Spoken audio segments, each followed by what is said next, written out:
vërteta është se arsyeja themelore pse nuk preferohet që të diskutohet kjo çështje me Belinda Ballukun është se sa më shumë të flasi Belinda Balluku, aq më shumë do dilten pa se shefi i vërtet i kësaj mega afere, tunelit Llogaras, është Edi Rama. Njeriu i cili i ka hapur rrugë kësaj afere me firmën e tij përpara se të firmosi Belinda Balluku. Është Edi Rama i cili ndryshoi projektin me firmën e tij pikërisht që të fillonte vjedhjen për kompaninë e miqve të tij. Ky projekt korruptiv nisi si çdo procedurë tjetër. U bë një garë, e fitoi një kompani, Gjoka Construction, dhe më pas, me urdhër nga lart, Balluku e anullon. E anullon procedurën pavarësisht se komisioni i verifikimit kishte kryer të gjitha procedurat dhe kishte verifikuar se kjo garë, që ishte po ashtu me një çmim marramendës prej 140 milion eurosh, të vazhdonte. Por Edi Rama kishte plane tjera për kompaninë e miqve të tij. Dhe rihap procedurën jo më me 140 milion, po me 190 milion euro të tjera.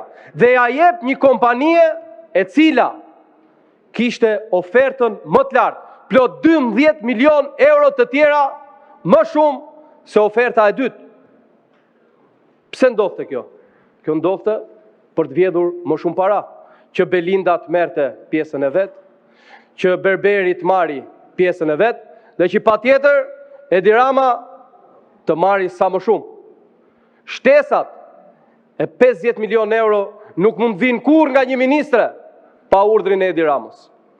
Është Edi Rama njeriu i cili ka firmosur.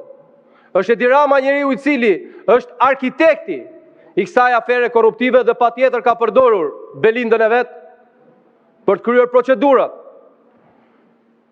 Së dyti, për të siguruar që çdo gjë të shkonte vaj, që vjedhja të shkonte vaj, që vjedhja e popullit më të varfër të Europës të shkonte vaj, tenderin e supervizimit ja japin kompanisë e cila në hije drejtohej nga drejtori i ARSH-s Berberi dhe miku i tij, që të sigurohen se mos na lëviz në një gjë. Dhe këtë e pat dhe në përgjime, se si Belinda Balluku merrte në telefon dhe thoshte ktheu komisionit dhe anulloje procedurën. Fol me turqit, fol me këtë e me atë, ta shpallim nesër. Se këtu në këtë vend, në narko shtet, bëhen narko tendra, nuk funksionojnë procedurat, nuk funksionojnë komisionet, nuk funksionojnë ligjet, funksionon asgjë, funksionon telefoni edhe urdhri i Edi Ramës. Dhe këto afera, miliona e miliona eurosh, i bëhen popullit më të varfër të Europës. Pra nëse qytetarë sot doni dini pse sot keni më pak para se dje, është se kanë këta më shumë para se dje.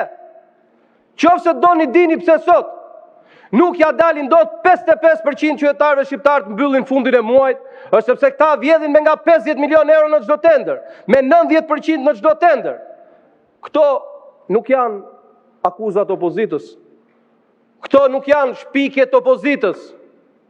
Pyesni kontrollin e lartë shtetit, kur të vi tani, që ju a ka nxjerrë këtë raport, që ju ka nxjerrë 50 milion euro nga i çoni. Ku po shkojnë? Pyetini kontrollin e lartë shtetit. Nga ikin këto para? Këto para ikin në xhepin e pushtetarëve më të korruptuar që ka njohur historia. Belinda Balluku ka sot mundësinë thot vërtetën se nga kush i erdhi urdhri dhe mos të fshihet. Por babzia nuk njeh asnjë limit moral. Ju keni bërë atë që s'mund të mendohet kurrë. Ju për të vjedhur para keni rrezikuar edhe jetën e qytetarëve shqiptar, duke mos bërë as kolaudimin e rrugës, i cili të nderuar qytetar është pika e fundit që certifikon se kjo rrugë është e sigurt për shqiptarët që të kalojnë.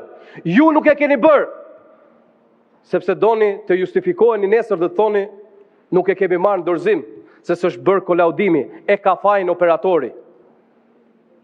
Dhe të gjithë këtë tender, të gjithë këtë projekt, të gjithë këtë vjedhje, nuk merrni as mundimin të fshiheni, por shikoni çfarë ndodh.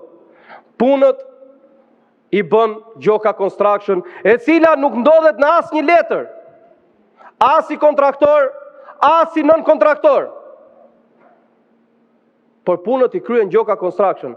Parat i merr kompania turke e miqve të Edi Ramës.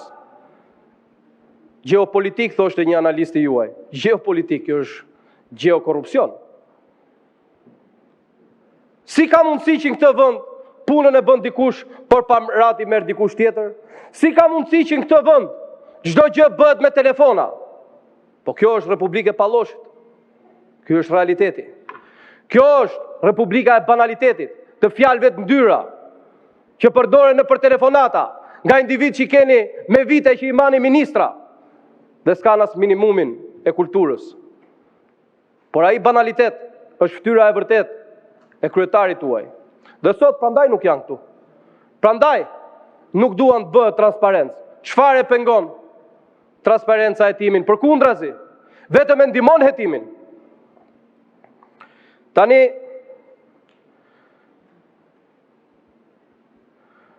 më duhet të them dhe dy fjalë për këtë zonjë, e cila ka mundësinë sot të bëjë një mea culpa, të bëhet pentito dhe të thotë vërtetën e Edi Ramës.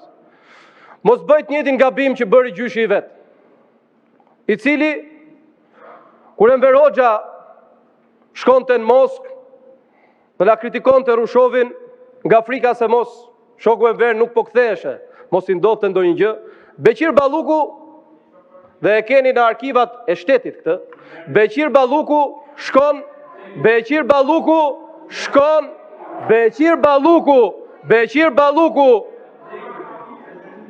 ti George Clooney rri. Beqir Balluku shkon në ambasadën sovjetike dhe i thot, në qoftë se nuk kthehet Enver Hoxha, unë do ju arrestoj dhe do ju pushkatoj, besnik deri në fund. Dhe kur erdhi Enver Hoxha, i ken arkiv shtetit, dhe kur erdhi Enver Hoxha, e mori Beqirin e arrestoi. Mos bëtë të njëjtin gabim si gjyshi jot. Mos bëtë të njëjtin gabim si gjyshi jot, zonja Balluku. Dhe gjithashtu, mos harroj një gjë, dhe kërkoj në arkiv të shtetit fjalimet më të egra kundër Beqir Ballukut i ka bërë Spiro Koleka, daja i shefit tënd. Dhe ylli që ra Beqir Balluku solli dhe ylli në ngritje, një yll të jashtëzakonshëm që kishin urdhër partia ta nxirrnin në kramin e xhmije në çdo fotografi dhe ky ishte Kristaq Rama. Mos bë të njëjtin gabim, që do të përfundosh po njësoj. Se keni fjalën për të bërë histori dhe biografinë e tjerëve, dakor?